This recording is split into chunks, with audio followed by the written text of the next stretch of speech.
So, when you sign for a loan, you probably think you're taking on a debt. I mean, it seems pretty simple, right?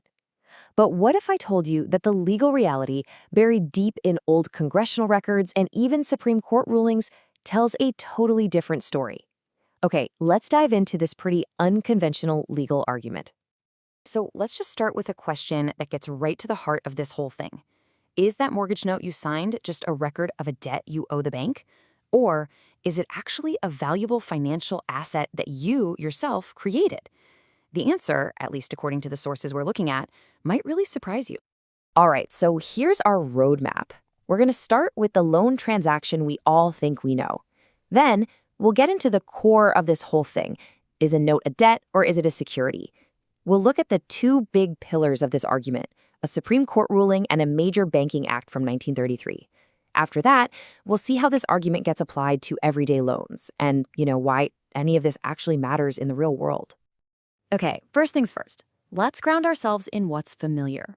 We all have this basic idea of what a loan is, and it's super important to establish that baseline before we start tearing it down. It seems so simple, doesn't it? Step 1, you need cash for a car, a house, whatever. Step 2, you head to a bank and sign a promissory note, which is basically just a fancy IOU. And then step 3, the bank hands over the money and boom, you now have a debt you've got to repay, with interest. This is the version of the story we've all been taught our whole lives. Now let's introduce the big challenge to that way of thinking. The argument that our sources present is that this promissory note, well, it isn't just an IOU. It's something else, something completely different. So here's the absolute crucial point. On the left, you've got the standard view. A promissory note is a debt. But the argument on the right, which is what we're digging into, says that note is legally a security, a valuable financial instrument, kind of like a stock or a bond. It's an asset that you created with nothing more than your signature. And you can see how that changes, well, everything. So you're probably wondering, where does this idea even come from?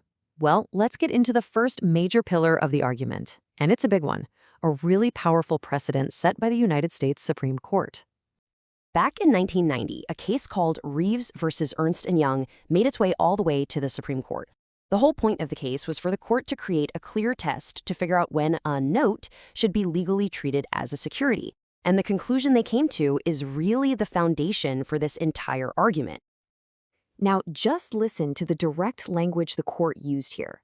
They didn't say a note might be a security. No, they establish a legal presumption that, and I'm quoting, every note is presumed to be a security right from the get-go. That is a massive legal starting point.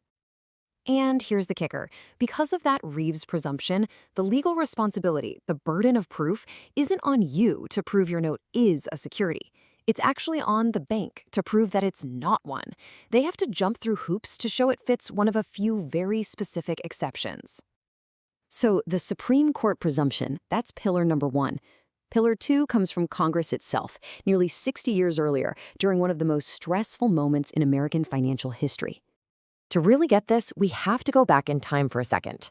The Federal Reserve gets created in 1913. But then, in 1933, right in the middle of the Great Depression, Congress passes the Emergency Banking Act to try and save the whole financial system. And if you read the congressional record from back then, it's incredibly revealing about how they plan to do it.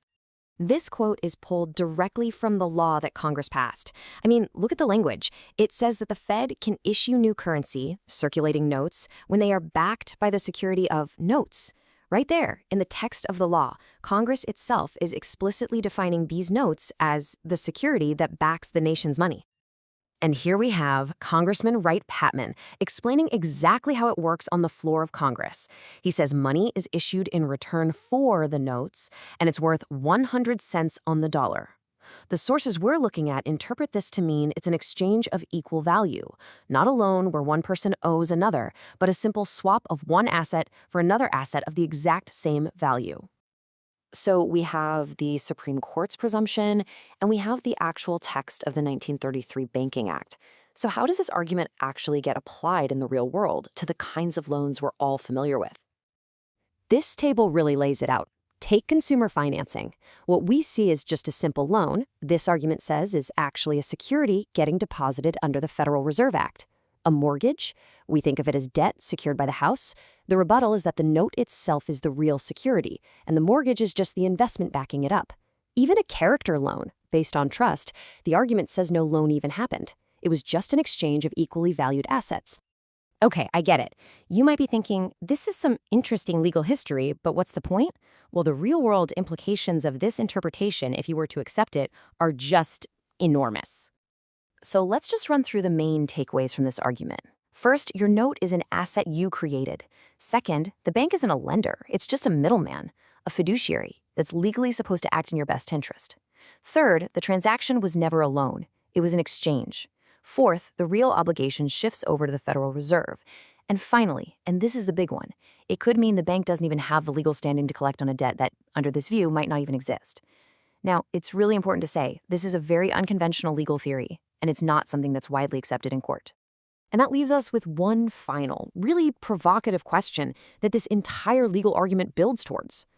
If your promissory note really is a security, and the bank that took it was just a processor, then who, if anyone, is the real creditor in the transaction? That's the fundamental challenge this explainer leaves us to think about.